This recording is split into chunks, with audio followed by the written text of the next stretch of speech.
Physics में पढ़ी हूँ, ठीक है। उसके साथ मैंने क्या लिख दिया था कि having virtue of short terms lacking wider values, मैंने ये डाल दिया था उसमें। हाँ वही मायोपिया नहीं तो मैं तो उसके लिख ही के आया था, मुझे भी नहीं पता था, लेकिन मेरा जो है ना ऑलमोस्ट 60% सही था। 60% मेरा भी सही था, मैं वर्ड को ब्रेक करके लिख दिया था कि अच्छा इसका मतलब क्या हो सकता है। चलिए बताइए, ये डिफरेंस वाले क्वेश्चन में कंक्लूजन क्या लिखना चाहिए? आप तो क्या अभी कुछ नहीं लिखना है? नहीं कंक्लूजन लिखना है। मैं बोला इंट्रोडक्शन नहीं लिखना है, तो अगर कुछ फिर भी कंक्लूजन लिखना है।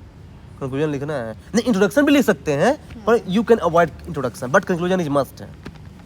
मैंने ऐसे लिखा कंक्लूजन इसका। एक सच्चे नेता को नैतिकता न केवल समझनी चाहिए बल्कि उस पर बोलना भी चाहिए। कथियों करनी मैच होनी चाहिए, यही कहना चाहते हैं। काटोगे रुकिए मैं देख रहा हूँ। देखिए आपका जो कंक्लूजन होना चाहिए ना, दोनों पक्ष की बात करें, दोनों को एड्रेस करना चाहिए, मायोपिया वाले को भी और पर्सनल एथिक्स वाले को भी। अच्छा, आपने किसको टारगेट किया यहाँ पे? दोनों लोगों को टारगेट किया है। सुनिए अब दूसरा सुनिए आप।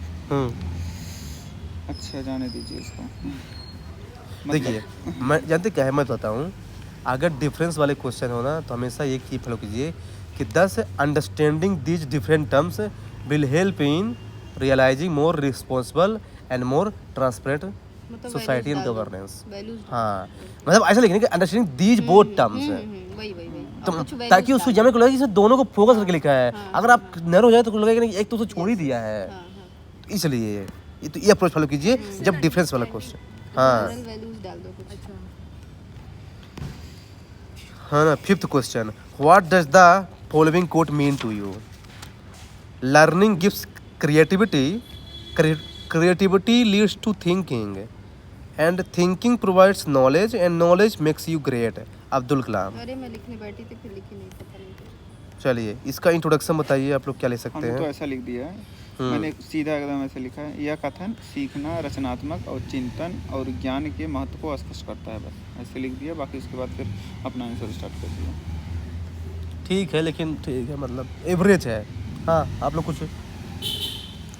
भैया मेरे को अभी दिमाग में पता वो आ रहा है, लियोनार्डो डा विंची जो थे वो जैसे एकदम क्रिएटिव होते थे, ठीक है, लेकिन उन्होंने बहुत सारे ऐसे मैथमेटिकल वो डायग्राम के थ्रू मैथमेटिकल कैलकुलेशंस बताई हैं, मतलब एकदम प्रॉपर, और उनको बहुत टाइम भी लगा था बनाने। नहीं तो इंट्रोडक्शन इसको लिखेंगे। एग्जाम्पल में इंट्रोडक्शन मतलब पूछ रहा हूँ क्या मैं लिखना लिख रही थी लेकिन आधा ही लिखी हूँ क्योंकि मुझे समझ नहीं आता। ये मेरा वही फिर फ्रेम होना शुरू हो गया था जो क्वेश्चन है। मैं बताती हूँ शुरू के दो लाइन सुनिए पहले। Being become great is final action but there is cyclicity involve, क्योंकि ये अलग अलग टर्म को जोड़ दिया ना, इससे ये होगा इससे होगा ये, ठीक है। But there is cyclicity involve in becoming greatness. फिर एक आगे मैंने लाइन दिया वही जो क्वेश्चन उसका कि like knowledge lead to make you great but करके आगे मैं लिख रही थी लेकिन वो मेरा लाइन रिपीट होने लगा था तो मैं छोड़ दी इसे। शुरू ऐसे चीज जानते क्या है, ज़्यादा एथिक्स का इंट्रोडक्शन 3 लाइन से ज़्यादा नहीं होना, किसी भी हालत में नहीं होना चाहिए, क्योंकि 150% ज़्यादा पूछते नहीं हो। आप ऐसे लिखिए ना, देखिए क्या है ना कि द एबव है, आपको बताया था कल यार कि जो कोड वाले क्वेश्चन क्या करना चाहिए।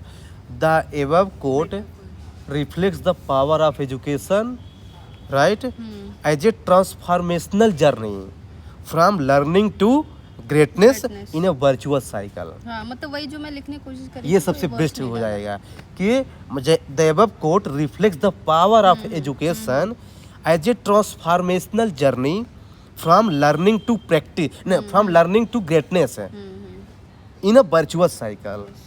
कि मतलब लर्निंग से कैसे क्रिएटिविटी, फिर क्रिएटिविटी से कैसे पावर, पावर से कैसे thinking, then knowledge, then last में ग्रेटनेस। ये मेरा तो मैंने ऐसा लिख दिया है।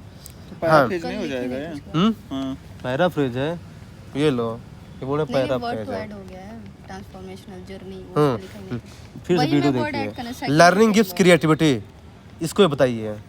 हाँ इसका आंसर कैसे ये लिखेंगे, इतना बड़ा पहला मैंने ऐसे लिखा है सीखना रचनात्मकता का एक आधार है। फिर उसके बाद हाँ जो यही बोल रहे हैं आप, तो उसके बाद उसमें क्या लिखा है कि ना नई बात सीखने से हमारी सोच में नवीनता आती है। फिर मैंने उसको एग्जांपल दिया है, किसी बच्चे को अगर कंप्यूटर दे दिया जाए, अगर वो प्रोग्राम सीख लेगा ना तो कोई मोबाइल से कोई ऐप बनाएगा तो वो एक समाज के लिए वो भला होगा। ऐसा दिया, उसका एग्जांपल दे दिया। ठीक है, एग्जांपल इनका सही है।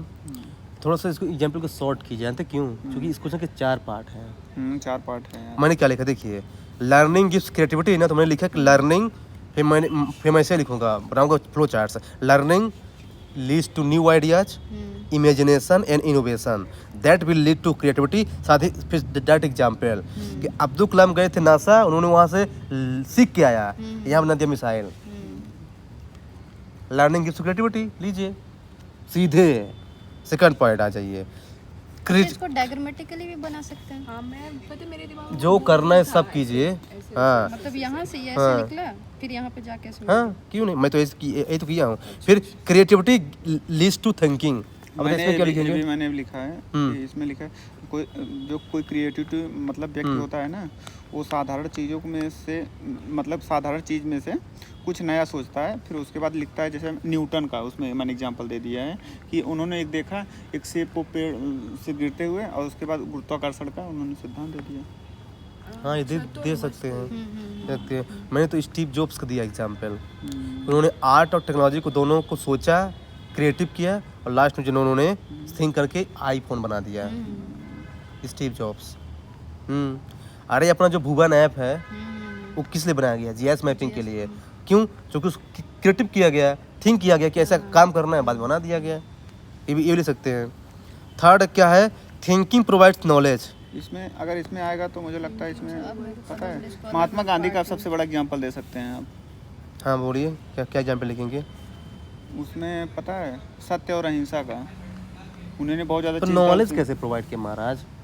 थिंकिंग प्रोवाइड्स नॉलेज है, लेकिन ये करना है। तो उन्होंने बहुत ज़्यादा उस पर चिंतन मनन सब कुछ किए थे, तभी तो सत्य और अहिंसा का ये बताइए, पूरा वर्ल्ड मानता था कि जो है ना सन रिवॉल्व करता है अराउंड द अर्थ है, लेकिन आर्यभट्ट ने बताया नहीं, इट इज अर्थ है कुछ रिवॉल्व्स अराउंड द सन।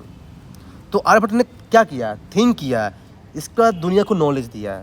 तो thinking provides knowledge, perfect example बैठ रहा है। ये एग्जाम्पल ले सकते हैं आप। हाँ, लास्ट में knowledge makes you great.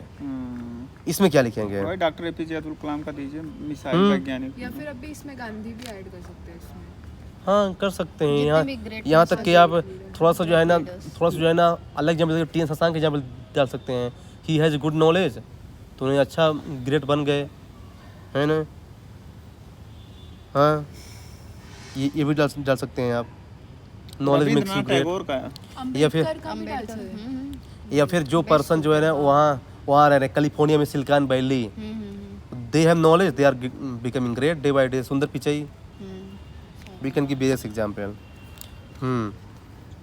Next one, इसमें 10 मिनट तो ये हो गया बेसिकली। नहीं तो अच्छा क्वेश्चन था ना ये।